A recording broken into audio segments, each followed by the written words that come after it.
Muy buenas noches, amigos. Bienvenidos a la emisión estelar del Comercio TV. Aquí, lo más destacado del día.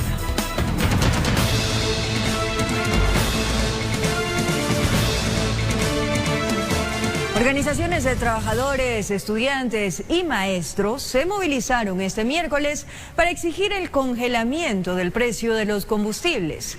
La marcha fue pacífica y culminó en la Plaza de Santo Domingo. Los máximos dirigentes del FUD, SEDOCUD, UCTE, UNE y CONAIE se congregaron en la Caja del Seguro de la ciudad de Quito. Posteriormente inició una marcha para protestar por medidas adoptadas por el gobierno nacional. Vamos a tener la suficiente firmeza para sostener nuestras propuestas. Y queremos también decir al presidente de la República, aquí no hay ningún mensaje de amedrentamiento, ningún mensaje de desestabilización, ningún mensaje de ir en contra de la institucionalidad. El único mensaje que en este momento estamos llevando a nivel nacional es a resolver el problema económico estructural. Las demandas de las organizaciones sociales, sindicales e indígenas fueron puntuales. Exigir el congelamiento de precios de los combustibles, dar paso a la Ley Orgánica de Educación Intercultural y que se cancele la deuda con el IES, así como desistir de entregar esa administración al sector privado. Cese inmediato del alza de los combustibles, porque eso afecta al pueblo ecuatoriano. En ese contexto se indicó que, por ejemplo, el abono para el sector agrícola ha duplicado sus precios. De otra parte, también se criticó la intención de privatizar empresas públicas y la gestión minera en el país. La crisis económica no se va a resolver privatizando, se va a resolver repotenciando las empresas públicas, que es de todos los ecuatorianos. No vamos a resolver la crisis ampliando más la frontera minera. Vamos a resolver fortaleciendo lo que ya los campesinos sabemos hacer en los territorios donde están dedicados para la minería. Aunque el primer mandatario ha indicado que está abierto a dialogar con todos los sectores, las distintas organizaciones de trabajadores manifestaron que por escrito desde julio están solicitando audiencia. La misma no ha tenido respuesta. Le pedimos audiencia al presidente de la República desde el 1 de julio. El gobierno contestó que le han pasado a los ministros y ahí quedó. Por eso es falso, ecuatorianos y para el mundo, que nosotros no queremos dialogar. Durante la marcha no existieron mayores altercados. Finalmente esta culminó en la Plaza de Santo Domingo, informó Javier Rosero. Agricultores, campesinos y docentes se unieron en una paralización contra el régimen. En Guayas, diferentes vías permanecieron bloqueadas por más de 4 horas. Ni bien amaneció y la vía San Borondón en Guayas fue bloqueada por un grupo de arroceros quienes colocaron camiones, tractores y sacas de arroz, exigiendo una política de precio justo de la gramínea y además la derogatoria de los decretos que incrementan el costo de los combustibles. Congelamiento del combustible tiene que ser ya. Y encima de eso, la focalización para los subsidios tiene que ser para los agricultores. Los precios mínimos de sustentación tienen que ser fijados con el acompañamiento de los agricultores, de los pequeños, no de la gran industria. Pese a la presencia de los uniformados, la protesta tomó mayor fuerza, impidiendo la circulación vehicular por la zona. La medida también se presentó en la vía Daule, en el ingreso al Cantón Nobol, donde los agricultores también alzaron su voz de protesta. Aquí se unieron grupos de docentes de la Unión Nacional de Educadores, estudiantes y padres de familia que piden la derogación de las reformas a la Ley Orgánica de Educación. Desde el aire se evidenció otros cierres de vías en 10 cantones de las provincias de Los Ríos y Guayas, en la vía que conduce al Triunfo, en el Cantón Naranjal, en la vía Daule Santa Lucía, en la vía Balao en Guayas y en la vía Babahoyo Montalvo en la provincia de Los Ríos. En esta última, un grupo de agricultores bloqueó la carretera con racimos de verde. Los bananeros aseguran que el precio del producto sustentable, $1.50 y $2, no les permite cubrir los gastos de producción. Quienes intentaron circular por esta transitada vía de la provincia del Guayas tuvieron que esperar en sus automotores y existieron personas que tomaron otra opción, el caminar. E incluso se las ingeniaron para evadir los bloqueos. Ya al mediodía en el sector de San Borondón en Guayas, los arroceros llegaron a un acuerdo con los agentes de la policía, que era desbloquear la vía, pero ciertos manifestantes se opusieron, por lo que los gendarmes procedieron a usar gases lacrimógenos para despejarla. En todo caso, los dirigentes de estas organizaciones sociales aseguran que si no llegan a un acuerdo, volverán a las vías. Con cámaras de Martín Asensio y Javier García, informó Carlos Julio Gurumendi. Los transportistas del Guaya advirtieron que si no se congelan los precios de los combustibles previo a la focalización, desde este jueves podrían reducir sus operaciones en un 40%. Por su parte, la Unión de Taxistas exigió el refinanciamiento de sus deudas, pues afirman que estarán obligados a entregar las unidades. Guayaquil amaneció ajena al paro nacional por el precio de los combustibles, pero Bolívar aclara que el compás de espera tiene condicionamientos, sobre todo porque afirma la quiebra está en la próxima parada. Para el combustible, el conductor y algo queda como para la comida. Por eso le digo, nosotros no podemos recoger dinero para pagar las deudas. Fue lo que dejó sentado la dirigencia este miércoles, que las mesas de diálogo ya cumplieron su tiempo y a ellos las cuentas pendientes no los esperan. Y congele momentáneamente el tema de los combustibles. ¿Por qué? Porque tiene que aplicarse la focalización y ser ejecutada en cada una de las estaciones de servicio. Los taxistas también aspiran que se concreten los diferimientos de sus pasivos, cuya gestión fue comprometida por el gobierno.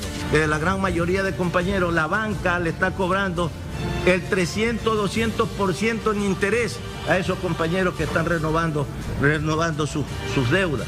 En Guayaquil circulan 2.600 buses, pero 300 están dañados y de ese saldo, el 10% no sale a trabajar por falta de liquidez. Que ejecutarse el incremento de combustible el próximo día jueves a las 0 horas 1 minuto, y ese parque automotor tendrá que restringirse entre un 40% a un 50% y aguantará esa operación entre 30 a 45 días. No tienen otra opción, precisan, entre la pandemia, sus deudas y el precio del diésel, informó Jorge Escobar.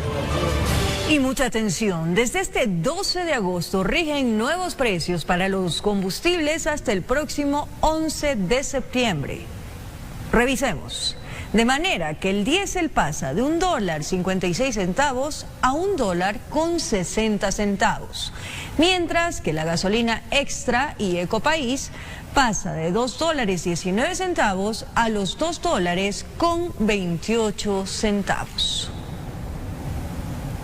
Cambiamos de tema. Cerca de 800.000 personas que viven en zonas de difícil acceso del país serán vacunadas contra el COVID-19 con CanSino, en el denominado Proyecto Fénix.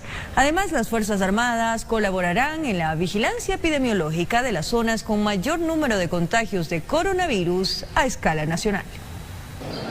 El mensaje de las autoridades del Ministerio de Salud es claro. Mientras al menos 9 millones de personas en el país no hayan recibido la segunda dosis de la vacuna contra el COVID-19, el peligro no ha disminuido. En este momento no tenemos todavía cumplido la meta del porcentaje de vacunación necesario. Existen muchos sitios denominados zonas rojas donde la propagación del coronavirus no ha cesado y el principal temor es que las variantes de la enfermedad se expandan. Tenemos variante Delta, esta todavía no es de transmisión comunitaria, ha sido detectada en el caso de Quito, por ejemplo, en el ingreso en el aeropuerto o en casos de pacientes hospitalizados, lo mismo en el caso de Guayaquil. Por ello, las Fuerzas Armadas colaboran en la vigilancia de los cercos epidemiológicos que eviten los incumplimientos ciudadanos. En Quito tenemos más de 900 personas calificadas como voluntarios comunitarios que nos ayudan en cada barrio, son personas de los barrios, de las comunidades, que también nos ayudan a identificar los casos y hacer el seguimiento, ¿no? Mientras el proyecto Fénix está en marcha, cuya meta es vacunar a 800.000 personas que habitan zonas de difícil acceso. Incluso en las provincias de Guayas, de Manabí, de Chimborazo. Además, los más de 340 puntos de vacunación a escala nacional reciben a quienes deben aplicarse la segunda dosis de la vacuna de las marcas Pfizer, Sinovac y AstraZeneca. Aproximadamente las segundas dosis se inocularon a 60.000 personas. Es el promedio que nosotros esperamos. La percepción de muchos ciudadanos, pese a las largas filas de espera, es que el proceso es eficiente. Está excelente, felicitarles, muy organizado. Y creo que no hemos perdido mucho tiempo. Le diré que para la primera vez que vine, excelente. En tanto, brigadas de salud continuarán recorriendo todos los sectores de las zonas rurales y urbanas realizando pruebas para la detección del COVID-19. Informó Sofía Vintimilla. Una pareja de adultos mayores falleció por COVID-19 en un hospital del IES de Quito, pese a estar vacunados. Su familia se endeudó en $10.000 para la adquisición de medicamentos porque aseguran que no había en la casa de salud. Ellos son Julio y Cecilia, de 72 y 64 años respectivamente. Fueron un matrimonio de 28 años muy sólido con 3 hijas en común. Fueron muy cuidadosos desde que empezó la pandemia, pero nadie se imaginó que la desgracia caería sobre ellos.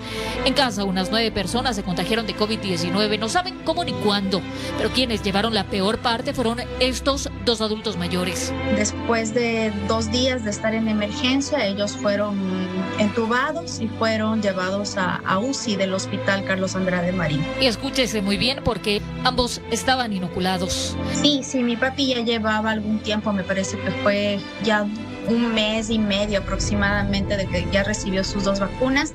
Y mi mami sí fue la más reciente, ella tuvo su segunda vacuna como hace 5 días, 6 días antes que se enferme. Pero la historia no termina allí, en esa casa de salud, explica su hija. Tuvieron que afrontar las adversidades y obviamente de lo que muchos hablan, la falta de medicinas. De todos los días solicitarnos medicina para los 2. Desde un paracetamol hasta sedantes, antibióticos, medicina para las vías urinarias. Comenta que la situación económica para adquirirlos se tornó grave, por lo que hicieron un préstamo de unos $10.000 que están pagando entre sus hermanas. De 8 a 10 ampollas diarias en cada uno. Entonces nosotros gastábamos alrededor de $500 a $600 diarios. Se siente frustrada, sus padres eran jubilados y se hace la pregunta que nosotros también tenemos. Mis padres trabajaron por más de 35 años y en el momento en que más necesitaron de ese apoyo en lo que es medicina, no hubo. Daniela también contrajo el virus, pero por fortuna lo superó.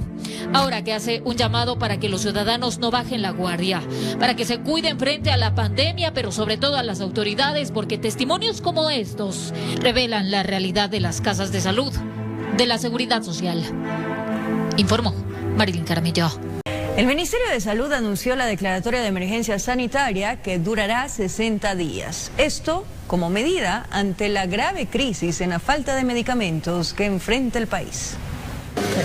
Fue la ministra de Salud, Jimena Garzón, quien anunció la declaratoria de emergencia focalizada frente al desabastecimiento de más del 50% de medicamentos que enfrentan varios hospitales del país. Se han priorizado 123 medicamentos. Se busca que las unidades de salud cuenten primero con los medicamentos llamados esenciales, vitales oncológicos, antibióticos y analgésicos, y también para atención de enfermedades catastróficas. Se informó que el proceso de dotación durará 5 meses y abastecerá a 135 hospitales del Ecuador. Será de forma centralizada, es decir, las compras se harán aquí en planta central del Ministerio de Salud Pública. Hospitales que contemplan los de tercer nivel, segundo y primer nivel. El presupuesto está alrededor de $43 millones. La declaratoria tiene como vigencia 60 días y será a partir del 24 de agosto que empresas proveedoras de insumos médicos podrán ofertar, con ciertos lineamientos para evitar irregularidades. Es una convocatoria abierta, ¿no? Entonces todos los distribuidores de fármacos pueden aplicar. El procedimiento se realizará a nivel del Ministerio de Salud Pública. No se van a generar ningún tipo de recurso económico a los gerentes de los hospitales. Con un discurso esperanzador, también se refirió al plan de vacunación 900 y a los porcentajes de mortalidad que muestran una disminución. Ha habido definitivamente una baja en el registro de fallecimientos asociados a COVID.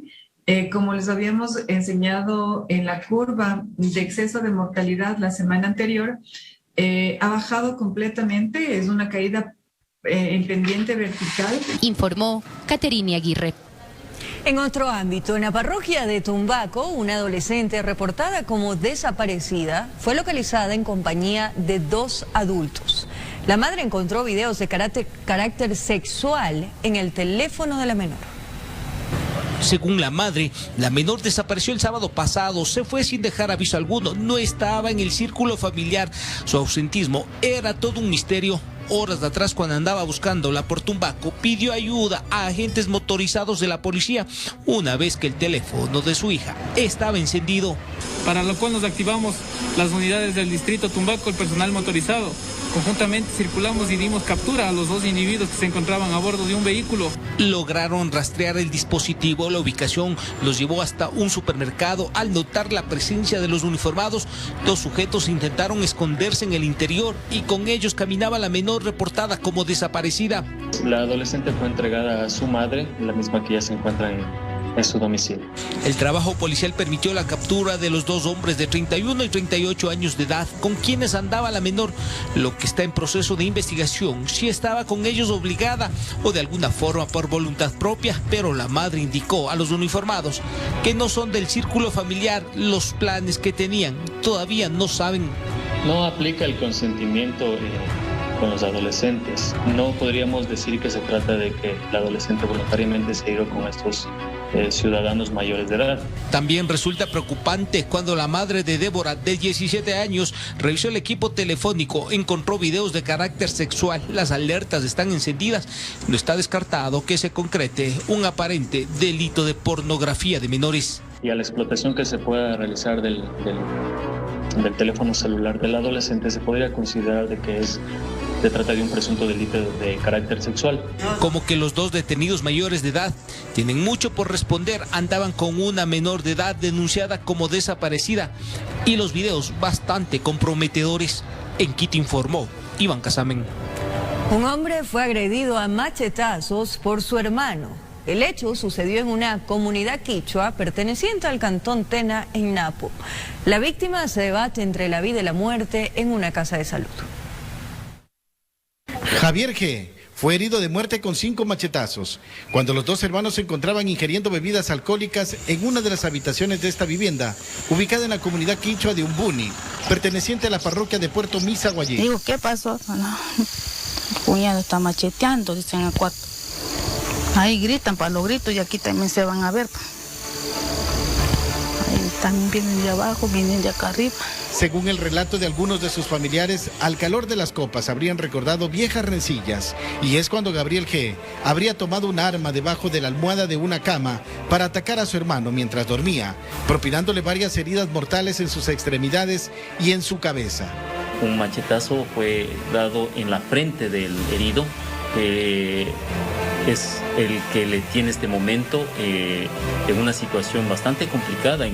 Familiares contaron que al escuchar los gritos entraron al lugar y vieron a la víctima en medio de un gran charco de sangre. Consternados del hecho, llamaron a los organismos de auxilio. El herido fue trasladado al hospital de Tena. Sobre todo lo que hace referencia a fracturas de cráneo por parte de neurocirugía. El agresor está detenido por el presunto delito de tentativa de homicidio, mientras que el infortunado ingresó a emergencia del hospital y por la gravedad de las heridas fue trasladado a una casa de salud en la ciudad de Quito.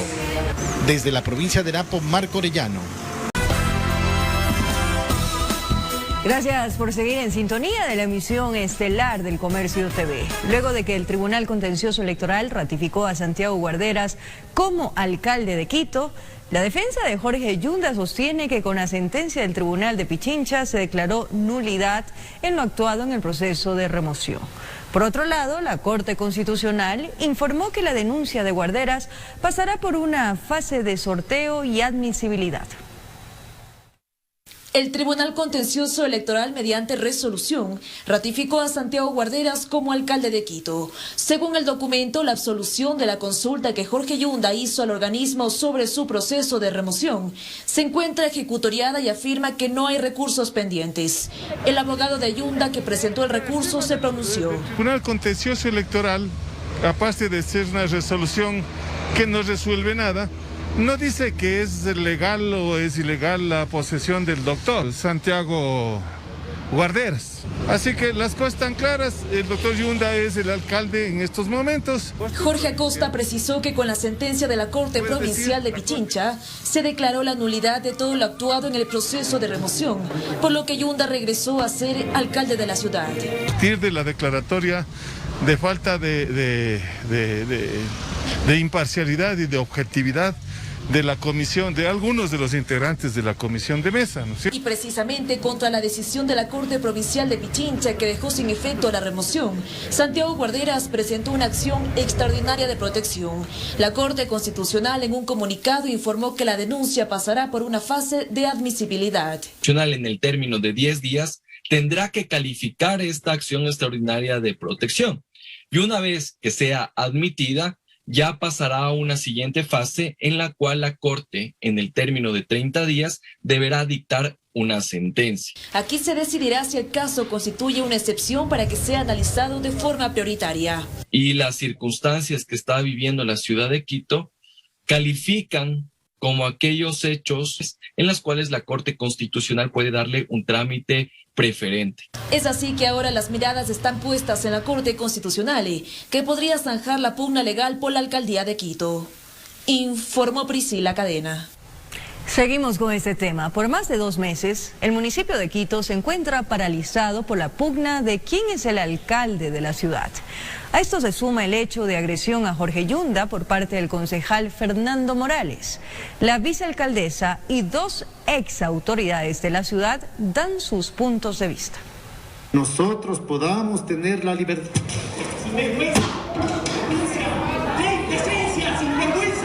Este hecho, que ocurrió en una sesión en conmemoración por el 10 de agosto, agudizó aún más la crisis institucional del municipio de Quito y del Consejo Metropolitano.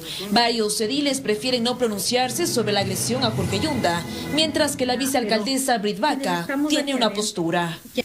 No es que justifico ningún tipo de acto ni nada, pero lo único que le puedo decir a la ciudadanía es que quien manipula la ley, quien manipula la justicia, también es un acto de violencia.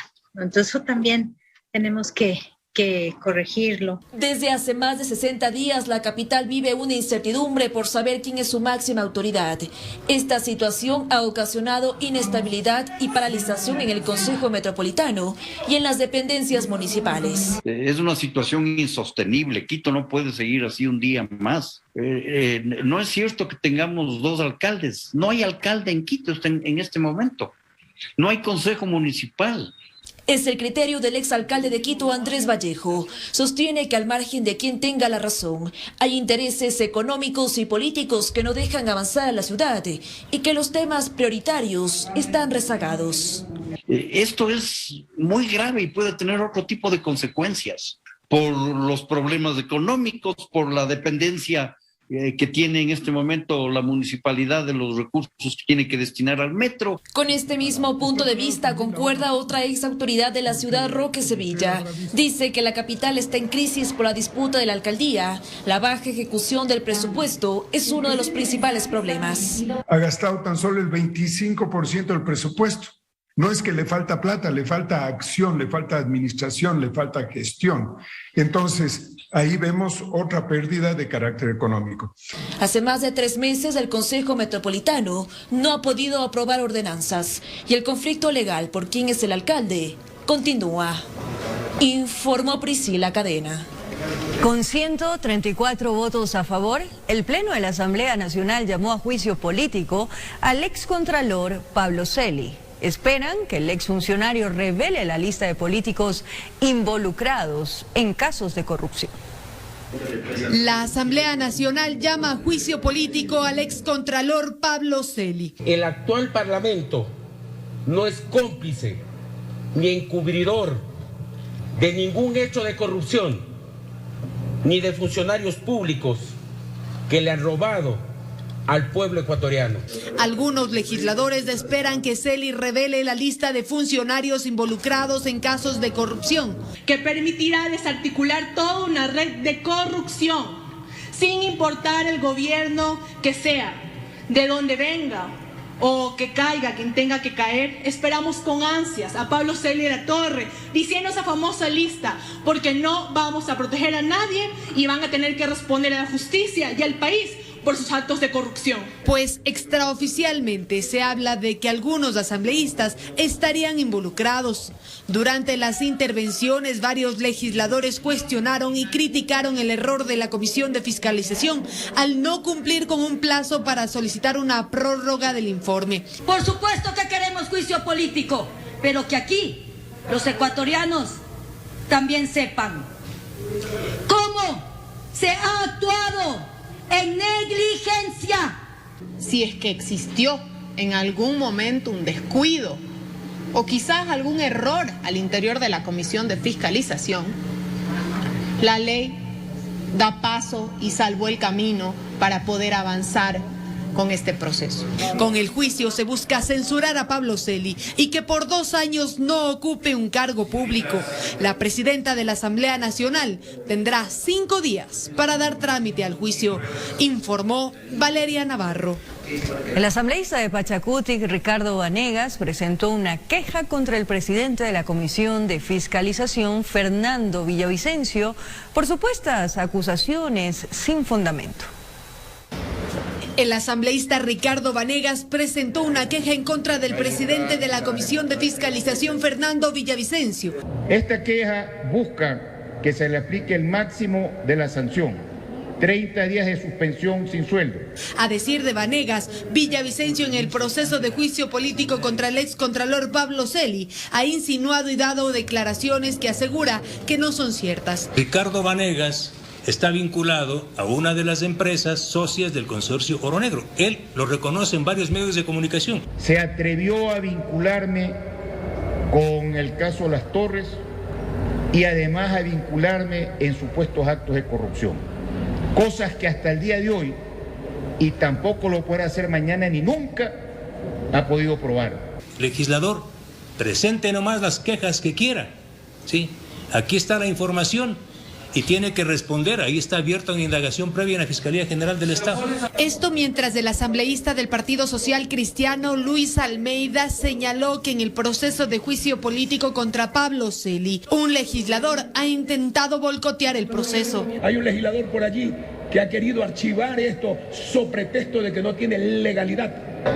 Vanegas. Esta no es la primera queja que Villavicencio recibirá, pues este jueves la presidenta de la Asamblea Nacional, Guadalupe Llori, pondrá otra por presunta violencia política hacia la mujer, luego de que Villavicencio alertara una intención de compra de vehículos de alta gama, informó Valeria Navarro. En el kilómetro 49 de la vía Cuenca-Molleturo se registró un deslizamiento de tierra que provocó el cierre de la carretera. Videos captaron la caída del material desde la cumbre de la montaña. Autoridades recomiendan tomar vías alternas. Un video aficionado grabó la avalancha de tierra. Es la vía Cuenca-Molleturo, arteria que conecta Cuenca con la ciudad de Guayaquil. ¿Lo vio? Son toneladas de material que caen sobre la calzada. Una importante cantidad de tierra, piedras y polvo que se desprenden de la montaña, haciendo que la carretera se cierre por completo. Desde otro punto, el deslave se miró así. A lo lejos, se pudo observar la magnitud de la fuerza de la naturaleza. Allí se ve con más precisión cómo las rocas de gran tamaño caen. Y se escucha entonces el estruendo.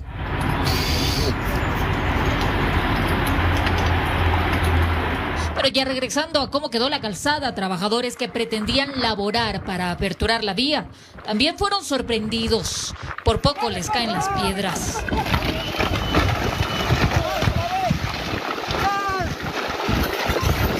Incluso una pala mecánica con su operador a bordo tuvieron que salir inmediatamente por si es que los sorprende la desgracia.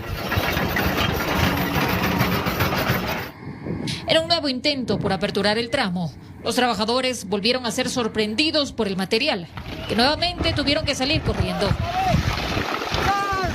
Luego de las 2:30 de la tarde, viene una avalancha grande de material que cubrió toda el ancho de la vía, en la longitud aproximadamente unos 30 metros, lo cual ya dificulta la limpieza porque sigue cayendo material desde unos 40 a 50 metros de altura.